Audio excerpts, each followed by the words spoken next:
Chief, I think this is sleeping time. Hello दोस्तों, आज के वीडियो में हम लोग ये मेमोरी ऐसे यानी मॉड्यूल के बारे में बात करेंगे। एंड आज के वीडियो में हर एक चीज के बारे में बात करेंगे, इसका कनेक्शन कैसे काम करता है, फाइल सिस्टम, कोडिंग। और सबसे इंपॉर्टेंट बात, ये देखने में कॉम्प्लेक्स लग रहा होगा मगर ये बहुत ही सिंपल है बाकी सब चीजों से। तो पहले तो इसके बारे में बात कर लेते हैं। तो ये तो दोस्तों माइक्रो एसडी कार्ड है, आप सभी लोग जानते होंगे। ये सस्ता वाला माइक्रो एसडी कार्ड है, 200-300 रुपए में मिल जाता है। मुझे ये 250 रुपीज में मिला। ये 8 GB का कार्ड है, इनफ है कोई भी माइक्रो कंट्रोलर के लिए। दोस्तों इसका रिक्वायरमेंट इसलिए पड़ता है क्योंकि कोई भी एमसीयू लो, उसका जो मेमोरी होता है वो बहुत ही कम होता है। इसका तो 32 KB का फ्लैश रैम है, रैम भी है 2 KB का। एंड अगर हम ईपी रोम लगाते हैं वो भी 32 max, and max to max वो 512 KB का मिलता है, मतलब 1 MB भी नहीं मिलता, जहाँ पर ये तो 8 GB का है। एंड सबसे अच्छी बात ये है कि ये जो माइक्रो एसडी कार्ड आप देख रहे हो ये खुद से ही सभी काम कर लेता है। एंड इसके अंदर भी एक माइक्रो कंट्रोलर होता है। एंड ये जो पिन्स अब देख रहे हो ना, ये एक्चुअली में एसपीआई कम्युनिकेशन का पिन होता है। मतलब इसके अंदर जो माइक्रो कंट्रोलर है वही डेटा को मैनेज करता है, हर एक काम इसका अंदर का माइक्रो कंट्रोलर करता है। आपको बस ये पिन मिलता है जो कि एसपीआई कॉन्फ़िगरेशन में है। दो जो लीड मिल रहा है ना, ये ग्राउंड है, एंड एसपीआई का जो मीसो मॉसी है वही है। दोस्तों एसपीआई बस के थ्रू ही मेमोरी कार्ड इस एमएमसीयू से बात करते हैं। एसपीआई ऐसे काम करता है कि 4 वायर कनेक्टेड होता है, एक डेटा आने के लिए, एक जाने के लिए, क्लॉक का वायर होता है, और एक होता है CS pin. CS pin select करता है कि कौन सा डिवाइस के साथ आपको बात करना है। जब भी micro controller through micro controller बात होता है, क्योंकि इसके अंदर भी एक माइक्रो कंट्रोलर है, तो 3 तरह से बात होता है। एक यूआरट के थ्रू हो सकता है जो कि बहुत ही स्लो है, उससे ज्यादा फास्ट है I2C, एंड उससे ज्यादा जो फास्ट है वो होता है एसपीआई। एसपीआई सबसे ज्यादा फास्ट है, तो ये फास्ट कम्युनिकेशन के लिए इस्तेमाल होता है। तो दोस्तों एक तो इसका जो पिन है, इसको डायरेक्ट सोल्डर करके भी आप इस्तेमाल कर सकते हो। 3.3 वोल्ट में ये मेमोरी कार्ड काम करता है। एंड ये हर एक जो पिन है इसका लॉजिक लेवल भी 3.3 वोल्ट है, मगर मैं ये रिकमेंड नहीं करूंगा। ये बहुत ही सस्ते में मेमोरी कार्ड का अडेप्टर आ जाता है, ये आप इस्तेमाल कर सकते हो। इसमें एक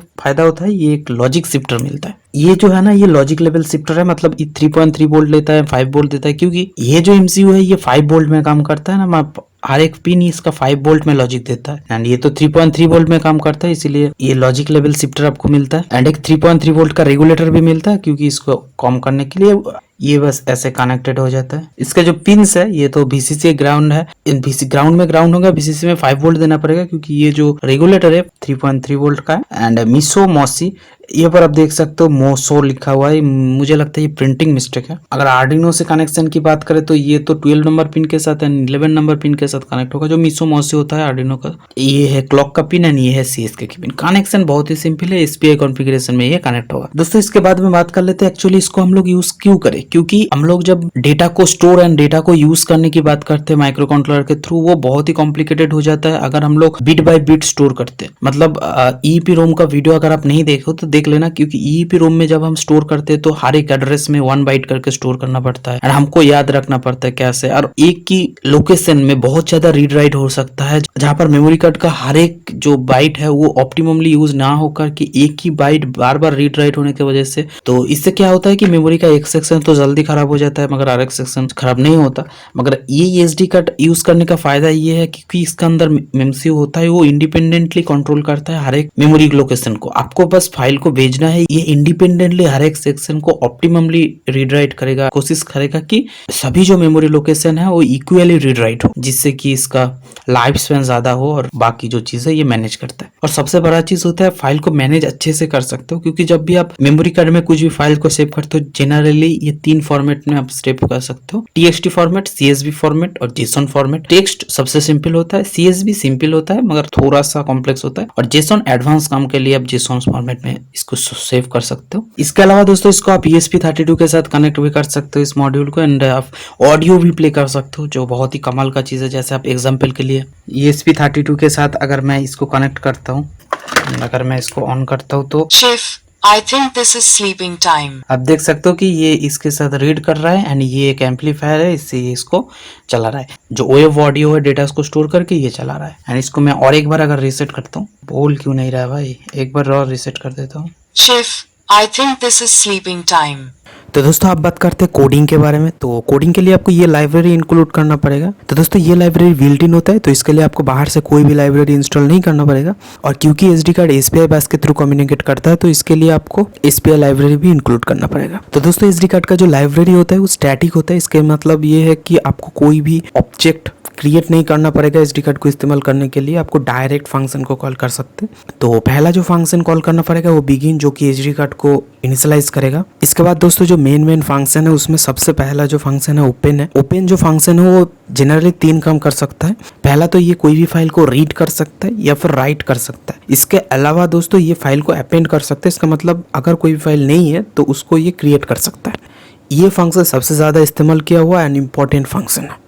अगर दोस्तों इस कोड की बात करूँ तो यहाँ पर जो test.txt करके है ये एक्चुअली ये फाइल को राइट करेगा। इसका मतलब ये इस फाइल में अगर नहीं है तो ये खुद से क्रिएट करेगा एंड इसको ओपन करेगा। अगर कोई भी फाइल को आप एक्सेस करना चाहते हो उसको पहले ओपन किया जाता है। एंड इसके अलावा दोस्तों ये फाइल नाम का जो ऑब्जेक्ट है ये रिटर्न करेगा कि कौन सा फाइल ओपन हुआ है एंड आगे आने वाले सभी काम ये फाइल नाम का ऑब्जेक्ट करेगा। तो ये इंपॉर्टेंट है कि फाइल ओपन करने के बाद ये फाइल नाम का ऑब्जेक्ट में ले आना। और एक बार जब फाइल ओपन हो जाता है तो काम होने के बाद आपको फाइल को क्लोज भी करना होता है, जो कि बहुत इंपॉर्टेंट चीज़ है। इसके बाद दोस्तों इस कोड की बात करते हैं तो ये कोड बहुत ही सिंपल है। अगर ये फाइल एग्जिस्ट करता है मेमोरी कार्ड में तो ओपन होगा। ओपन होने के बाद ये 2 लाइन राइट होगा एंड ये फ्लैश जो फंक्शन है ये इंश्योर करेगा कि एक्चुअली ये राइट हुआ कि नहीं। उसके बाद दोस्तों इसको क्लोज करना पड़ेगा एज नॉर्मल। उसके बाद अगर फाइल को रीड करना चाहते हो तो फिर से आपको ओपन करना पड़ेगा एंड ओपन करने के बाद ये जो देख रहे हो ना file.seek करके, ये एक्चुअली जंप करने के लिए है। जितना आप इसमें वैल्यू दोगे वो बाइट में जंप करेगा। जैसे अगर तो ऐसे अगर इस फाइल में आपको जंप करना है तो 8 बाइट का जंप होगा। जैसे लाइन 1 जो है वो जंप होकर आगे आने वाले जो टेक्स्ट है वो ही शो करेगा, ये लाइन 1 शो नहीं करेगा। तो ऐसे ये फंक्शन काम कर, ज़्यादा सीक फंक्शन का यूज़ नहीं होता।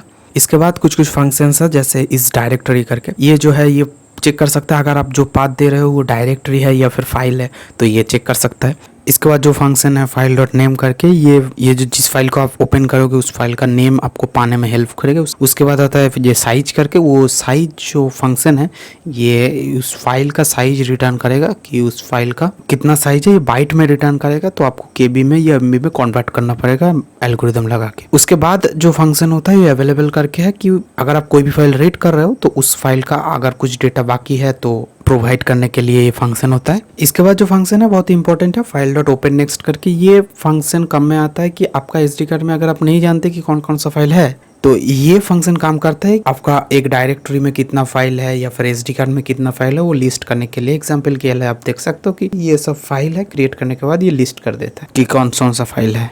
इसके बाद फंक्शन है file.remove करके, ये डिलीट के लिए इस्तेमाल होता है कोई भी फाइल का। इसके बदले में आप sd.remove भी इस्तेमाल कर सकते हो। मैं रिकमेंड करूंगा कि sd.remove को इस्तेमाल करें क्योंकि वो ज़्यादा स्टेबल है। इसके अलावा डायरेक्टरी मैनेज करने के लिए कुछ फंक्शन है, ये सब SD कार्ड का फंक्शन है तो sd डॉट करके मिलेगा। तो डायरेक्टरी क्रिएट करने के लिए ये फंक्शन है, डायरेक्टरी डिलीट करने के लिए ये फंक्शन है। डायरेक्टरी मतलब फोल्डर, कॉपी या फिर मूव करने के लिए मुझे तो अभी तक कुछ भी नहीं मिला। जैसे एग्जांपल के लिए आप देख सकते हो कि लॉग फोल्डर मैंने इससे क्रिएट किया। ऐसे फाइल कॉपी करने का, मूव करने का कोई भी फंक्शन यहाँ पर नहीं है, मगर आप प्रोग्रामेटिकली ये कर सकते हो। थोड़ा सा कॉम्प्लेक्स होगा, वो आगे कोई भी वीडियो में हम लोग डिस्कस कर लेंगे। एंड आपको ये वीडियो कैसा लगा आप कमेंट में बताइए। अगर अच्छा लगा है तो कमेंट कीजिए, अगर कुछ भी इंफॉर्मेटिव लगा है तो कमेंट कर सकते हो। आगे इसी तरह का वीडियो और इलेक्ट्रॉनिक्स का वीडियो देखने के लिए मेरे चैनल को सब्सक्राइब कर सकते हो। तो मिलते हैं दोस्तों नेक्स्ट वीडियो में, तब तक के लिए जय हिंद। और वीडियो को लाइक करना मत भूलिएगा दोस्तों।